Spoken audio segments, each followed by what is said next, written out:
Hey, what's going on, guys? It's Mike and Will from Six Cycle. It's been a while since we got any content out there, but that doesn't mean that both of us haven't been super busy in both of our fish rooms. You can see behind us, unfortunately, we've had to make some major changes to Will's 250-gallon aquarium. The male red tear, which was the centerpiece fish in this aquarium, got super aggressive due to the death of one of the fish at the bottom of the hierarchy. So we've made some changes to this aquarium, and that sparked changes across both of our fish rooms. So in today's video, we've got some new cichlids that we're going to introduce, some new setups, and the changes that we made to accommodate all the fish across our fish room. We hope you enjoy today's video.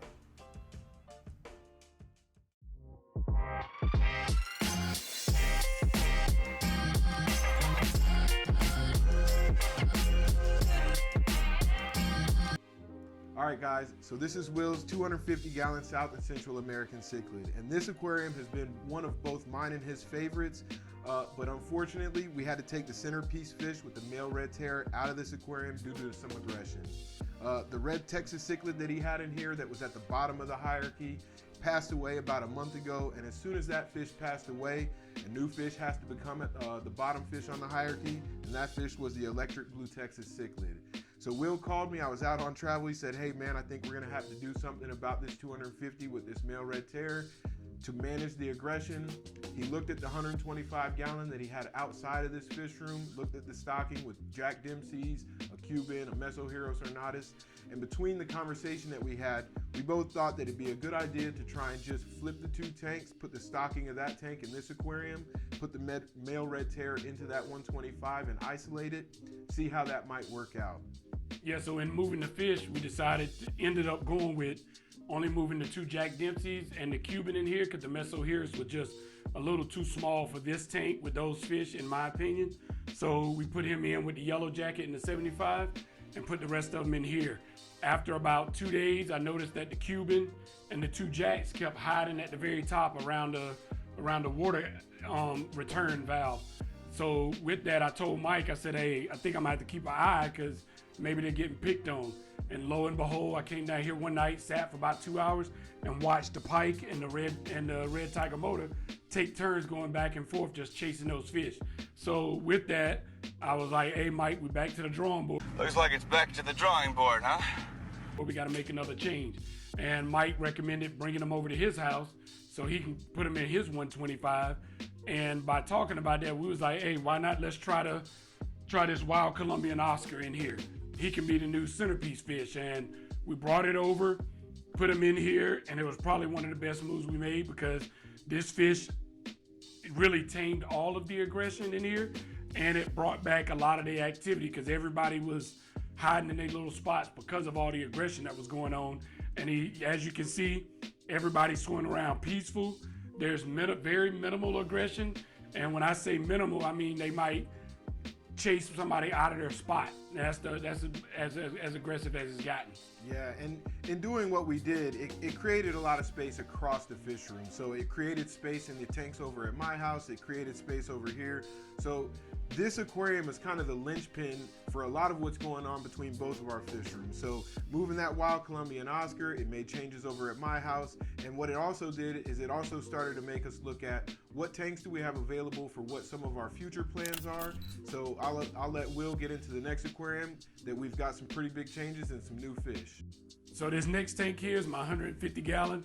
If you followed our videos, you know this used to be my Lake Malawi and Mbuna tank. We actually decided to make some changes with this tank while we was in the process of changing fish out because we had a snail infestation in here with the Mbuna. So that was the first thing I wanted to do, get rid of the snails. And the next thing is because the stocking had went down a little bit, I wanted to use this tank for a much larger fish versus the Mbunas because I didn't want to buy any more Mbunas. So talked to Mike and he was like, hey, I got my 125 upstairs and why not let's try them over there in the 125, which we did. So with that, broke this tank down, and then but the night before I took them to Mike's, I actually dosed this tank, treated it to kill all the snails. That way we didn't transfer the snails from one tank to the next. And what we have in here now are some Dovi, the wolf cichlid. This is a fish that I came across because if you know, I have the yellow jacket, we have the red tiger motor. I wanted to do some research to figure out other parachromas that were out there, and I came across the wolf cichlid. And by it being a big fish that needs a tank by itself, I jumped off the ledge. Just step back from the ledge, please. And bought 4 of them, but they were babies, an inch long. And I said, I'll put all 4 of them in here, see which one turns out to be my favorite. I'll keep it, and we'll rehome the other 3. This also became a thing for me because I've always hated one fish taking up a tank. But after seeing Mike's Nino Black Nasty over there, you get me Nino Brown, and seeing how beautiful it looked in the tank by itself, it made me want to get my own wet pet, which became the blue umbee. But then I'm about symmetric, so I wanted both of my 150s sitting side by side to have one fish in it, and the wolf cichlid won out. So you can't really see them much right now because they're still hiding throughout the aquascape here. But I have 4 beautiful ones in here, and we will be doing plenty more updates with them to come. So this tank we aren't going to spend much time on because nothing has really changed in here. The only true change is the blue umbee is still just as beautiful as he was last time, and he's gotten a little bit bigger. I measured him the other day. He's almost 14 inches now, almost there, not quite there yet, but he's getting there. He's very active. As you can see, his activity, he follows my hand. He knows this is normally his feeding time, so that's why he's up here looking at me like I'm crazy. But this is turning out to be such a beautiful fish, and I can't wait till he reaches his max size and potential to see if this will be his forever home or if I need to upgrade him to something bigger. So over in this 125-gallon tank, this is my Lake Tanganyika Frontosa tank right now.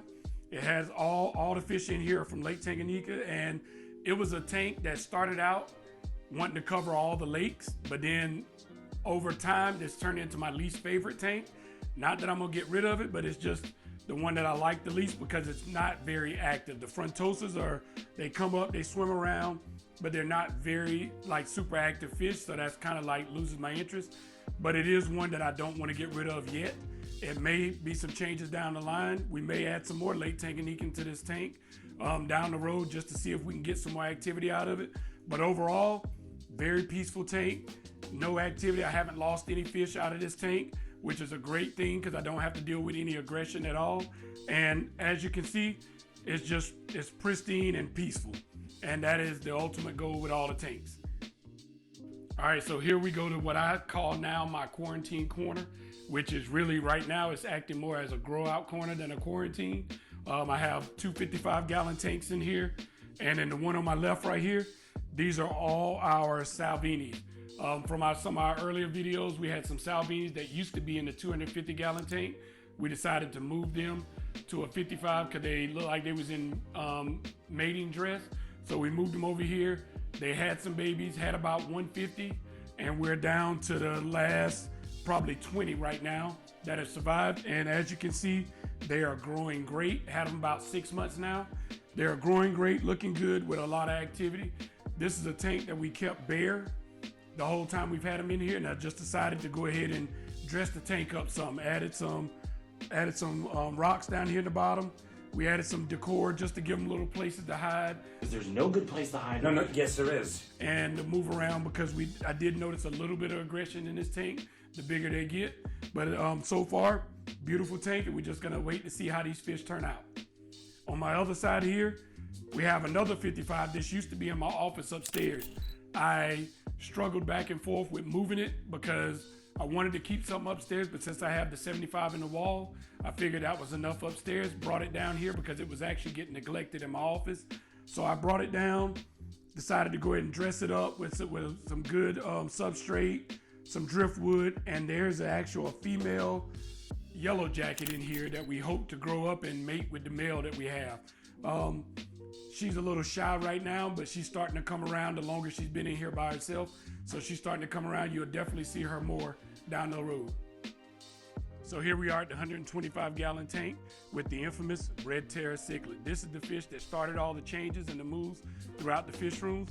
But when I look at it overall, it's probably the best thing we did because he's out here looking beautiful. His color's back. He's not terrorizing anybody, and he's very calm and peaceful now. What we did when we changed the scape of this tank, just added a mixture of the Peace River and the Gold River rocks for the substrate, added some driftwood, and just 2 little flowers just to give him the maximum swim space possible so that he can be as comfortable and as peaceful as possible. So the last 2 tanks down here in the basement are the 2 75-gallon tanks we have that started as grow outs, but now they're permanent housing some fish. And the one on my right here, we have the Jaguar cichlid. This was a fish that we found also when I was doing my research about other parachromas, and I came across this one. It's a beautiful fish when it's fully grown, in my opinion, and it was one that we thought we had intentions of possibly putting into the 250-gallon when it grew up to size, but we may end up just leaving that tank alone since it is so peaceful the way it is now. But I have 5 in here, and we went with a minimal stocking in here also with the aquascape, just with some rocks and sand mixed with a piece of driftwood, some rocks, and just the little flowers just to give them little hides in case they got a little aggressive as they were growing. Now over here are my other 75. This used to house the yellow jacket and temporarily had the Mesoheros in there with them. We ended up moving both of these fish to Mike's house so that we can make room for some other changes that we made that you'll see later in Mike's video. But we moved the flowerhorn back over here. So this flowerhorn we've had a little over a year. Bought him when he was about 1 inch in size, and went through all the changes that we made between our houses. He's went from my house to Mike's, and now he's back over here in a 75 that will hopefully be his forever home, for at least for the near term. But this is one, it turned out to be one of my favorite fish. Even though when I first bought it, I thought it was ugly, but its color is beautiful and its activity is just awesome. It would literally follow my hand around. And this is one that I can actually feed and drop the food right into his mouth. But you have to be careful because if he gets a hold to your finger, he'll try to take it off. But overall, very fun fish, beautiful, and glad to have him back over here. So here we are at the last tank in my house. This is my 75-gallon end wall. And if you followed our channel, you've seen this on plenty of other videos. But this has turned out to be a great addition. And it's one of my favorites because as soon as I walk into my house from my garage, this is the first thing I see, this beautiful tank with all the fish and just major activity in here. What we have in here is we have a bunch of community fish along with a couple of cichlids, the electric blue acar and the geophagus. These are just some of my favorite fish as far as they sand sifters, they keep the sand clean, and they just very peaceful, lot of activity. Some changes for this tank possibly going forward is thinking about doing a planted aquarium, and this is the selected tank that it will go in once we finish doing our research and we're ready to execute. You'll see this in future videos. So that is all for my fish room update. Please hit that like and subscribe, and until next time, be safe.